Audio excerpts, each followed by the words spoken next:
Edu Jha में आप सभी का बहुत बहुत स्वागत है। आज हम ना भारतीय भूगोल के एक बहुत ही ज़रूरी कॉम्पिटिटिव एग्जाम्स के लिहाज से एक बहुत ही ज़रूरी हिस्से को कहानी की तरह समझेंगे। और आज का हमारा टॉपिक है वेस्टर्न घाट्स। एक मिनट के लिए सोचकर देखिए, भारत के पश्चिमी तट के साथ साथ एक बहुत बड़ी दीवार खड़ी है। एक ऐसी दीवार जो अरब सागर से उठने वाले बादलों को रोक लेती है, जो दक्षिण भारत की ज़्यादातर नदियों को आप समझिए कि जन्म देती है, और जो दुनिया के कुछ सबसे अनोखे पेड़ पौधों और जीव जंतुओं का घर भी है। जी हाँ, यही तो कहानी है वेस्टर्न घाट्स की। तो चलिए इस कहानी को ना परत दर परत खोलते हैं। तो आज की इस चर्चा में हम इन मेन पॉइंट्स को कवर करेंगे। इससे होगा क्या कि वेस्टर्न घाट्स का पूरा कॉन्सेप्ट जो है वो बहुत आसानी से याद हो जाएगा। तो सवाल ये उठता है कि ये वेस्टर्न घाट्स आखिर हैं क्या? देखिए, इसे लोकल लेवल पर सह्याद्री भी कहते हैं। और ये है क्या? ये दक्कन के पठार के ठीक पश्चिमी किनारे पर खड़ी एक अटूट कंटिन्यूअस माउंटेन रेंज है। और ये सच पूछिए तो पूरे प्रायद्वीपीय भारत की लाइफलाइन है।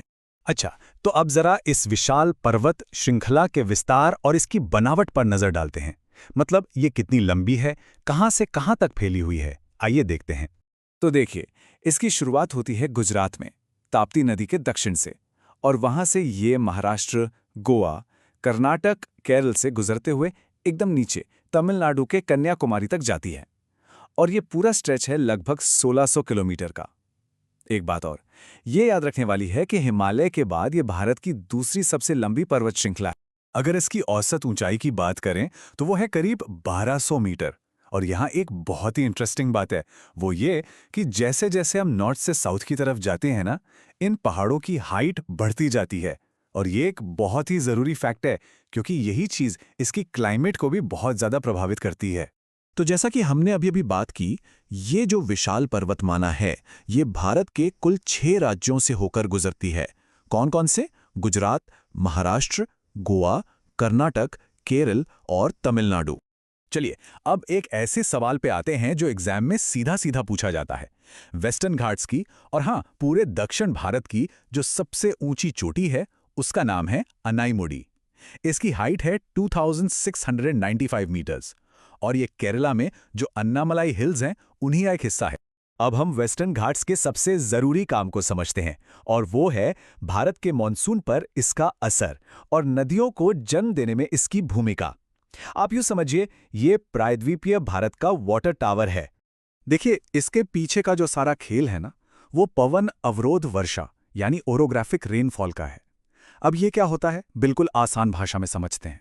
जब नमी से लदे हुए बादल किसी ऊंचे पहाड़ से टकराते हैं, तो उनके पास ऊपर उठने के अलावा कोई चारा नहीं होता। और जैसे ही ये बादल ऊपर उठते हैं, ये ठंडे हो जाते हैं और अपनी सारी नमी बारिश के रूप में नीचे गिरा देते हैं। बस यही है ओरोग्राफिक रेनफॉल। तो होता क्या है कि जब साउथ वेस्ट मानसून की हवाएं अरब सागर से ढेर सारी नमी लेकर आती हैं, तो सामने वेस्टर्न घाट्स की दीवार खड़ी मिलती है। ये दीवार उन्हें रोक लेती है। नतीजा, इसके पश्चिमी ढलानों पर मुंबई, गोवा जैसे इलाकों में जबरदस्त बारिश होती है। लेकिन पहाड़ के दूसरी तरफ यानी पूर्वी ढलानों पर बारिश बहुत कम होती है। और इसी इलाके को हम वर्षा छाया क्षेत्र या रेन शेडो एरिया कहते हैं। और इसी जबरदस्त बारिश का नतीजा है कि वेस्टर्न घाट्स दक्षिण भारत की लगभग सभी बड़ी नदियों का सोर्स है, उनका उद्गम स्थल है। गोदावरी, कृष्णा, कावेरी, ये सारी बड़ी बड़ी नदियां यहीं से निकलती हैं, पूर्व की तरफ बहती हैं और आखिर में बंगाल की खाड़ी में जाकर मिल जाती हैं। चलिए अब बात करते हैं वेस्टर्न घाट्स के उस पहलू की जो इसे पूरी दुनिया में एक खास पहचान देता है, और वो है इसकी इनक्रेडिबल बायोडाइवर्सिटी, इसकी अद्भुत जैव विविधता। और जानते हैं, इसी खजाने की वजह से यूनेस्को ने इसे वर्ल्ड हेरिटेज साइट का दर्जा दिया है। आपको पता है, वेस्टर्न घाट्स दुनिया के जो 36 बायोडाइवर्सिटी हॉटस्पॉट्स हैं ना, उनमें से एक है। अब ये हॉटस्पॉट क्या होता है?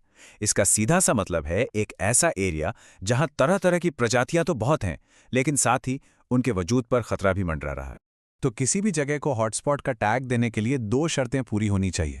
पहली शर्त कि वहां कम से कम 1500 ऐसे पौधों की प्रजातियां होनी चाहिए जो दुनिया में और कहीं ना मिलती हों। और दूसरी शर्त कि उस जगह का 70% से ज्यादा ओरिजिनल हैबिटेट यानी प्राकृतिक घर खत्म हो चुका हो। और दुख की बात यह है कि वेस्टर्न घाट्स इन दोनों ही शर्तों को पूरा करता है।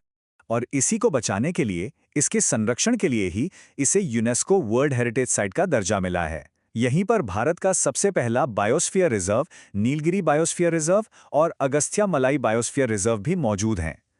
ये तीनों ही नाम एग्जाम के पॉइंट ऑफ व्यू से बहुत जरूरी हैं, इन्हें याद रखिएगा।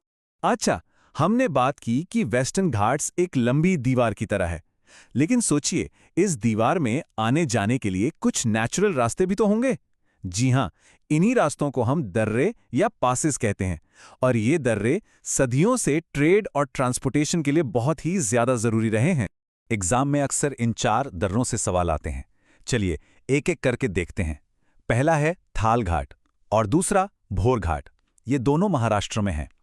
थाल घाट मुंबई को नासिक से जोड़ता है और भोर घाट मुंबई को पुणे से। फिर आता है पाल घाट। ये केरला और तमिलनाडु के बीच एक बहुत बड़ा गैप है जो पलक्कड़ को कोयंबटूर से कनेक्ट करता है। और आखिर में है सेनकोट्टा दर्रा, जो तमिलनाडु के मदुरई को केरल की राजधानी तिरुवनंतपुरम से जोड़ता है।